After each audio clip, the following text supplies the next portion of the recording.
People who are not from Zamboanga can only empathize to a certain degree. What does kabatangan mean to us? What does that experience mean to us? For a native Zamboangueño, it means that at a certain point in time of our lives, way back in 2001, the military, the government was paralyzed because in your face, you see children and families tied together and helplessly allowing them to be hostage. Later on, I received the evacuees, the hostages that were released. I was a counselor. It was a joyful moment, and thank God it ended peacefully.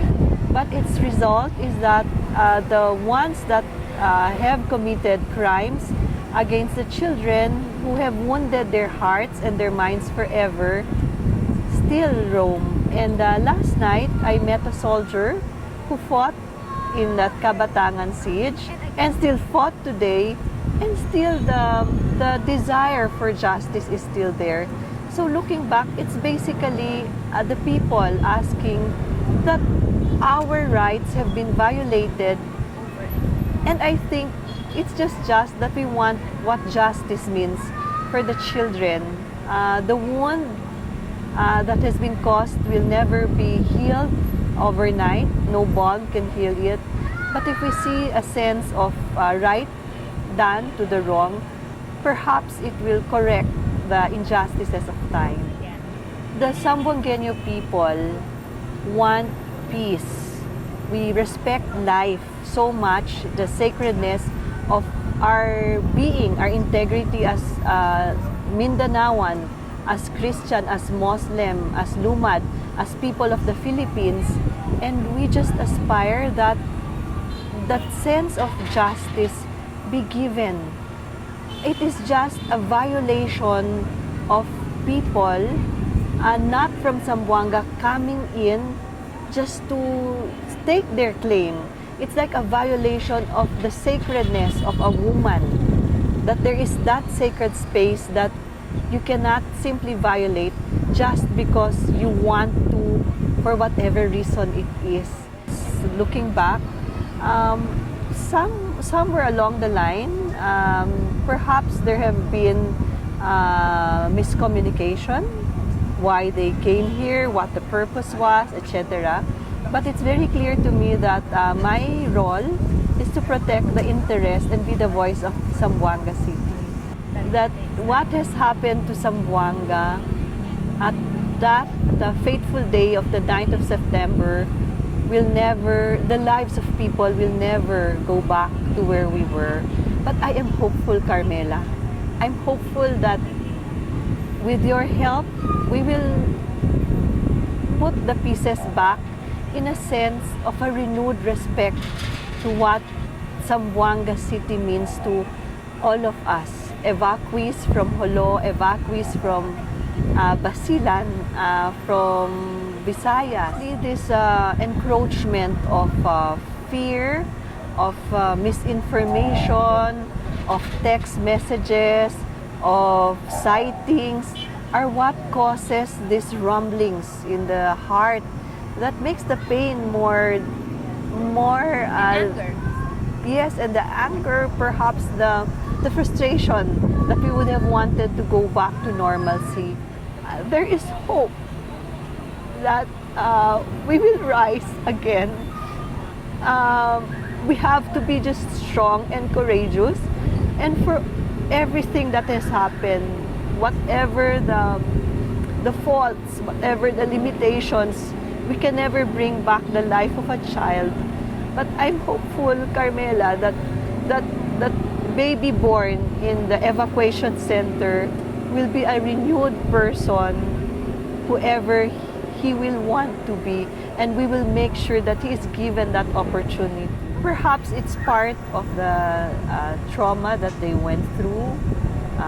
They will need psychological counseling and therapy, and we empathize with them. We empathize with the people because there will be a greater processing that will take place. and it begins with me. Perhaps there have been opportunities that we missed, but to the best that we can, I really wanted that I'd be given that opportunity to really seek out the solutions, to be accountable to the people. And in the end, I am confident that I have a president, we have a president that is empathic enough to look beyond Zamboanga. Some put it into history, but I'd like to tell the people that yes, negotiations took place and negotiations were exhausted to the best that we can. But at the end of the day, what they sought was the return and the full implementation of the final peace accord is not within my level as city mayor. But this one thing I believe that in the resolution, in the letter that we wrote to the OPAP, we wanted OPAP to have come in to listen to the diverse voices of Mindanao. And it is in this listening, after all of this trauma, that can still be saved. The voices of orphans, of children crying from both sides, that they be heard and their stories would not be in vain, that we do not set them aside and put them into boxes, into frames that will not mean more than what it should mean. I think eventually it is very clear to us that the level 4 assessment was raised and it was a collective effort. As to my knowledge, I had to make sure that I have to brief the people as I always do because that is what they expect from me. Very clear to me that I am the voice of Zamboanga and they have to be okay, they have to be heard. Well, we never got to that final option or But we when you would said, have let's go. military option because prior to that, the president arrived and again we just passed a resolution that we will abide by the decision of the president. So in terms of what the final outcome of that option is, this what we are experiencing. It turned out the way it is right now because I always believe in Kairos. Kairos means God's perfect timing. And as the hostages are healing, I have been accused by them, by the MNLF, that I have given the order to wash them out, which is really false and it really is an eye-opener and it really breaks my heart to have to explain to them that it is not true, that we are here for them. And Carmela, with this opportunity, I'd like to let the people know que nunca yo con ustedes puede abandonar. Bien importante el mga vida del mga cautivo. En a favor de Dios, ella pasa o saya pasa. That which has happened is the final outcome beyond what anybody expected. Vaya con Dios.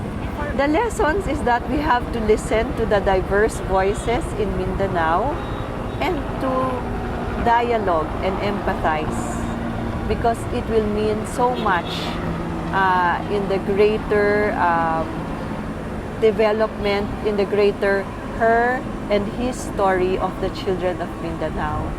It pays to listen because if we do not listen, we pay big and we pay big time.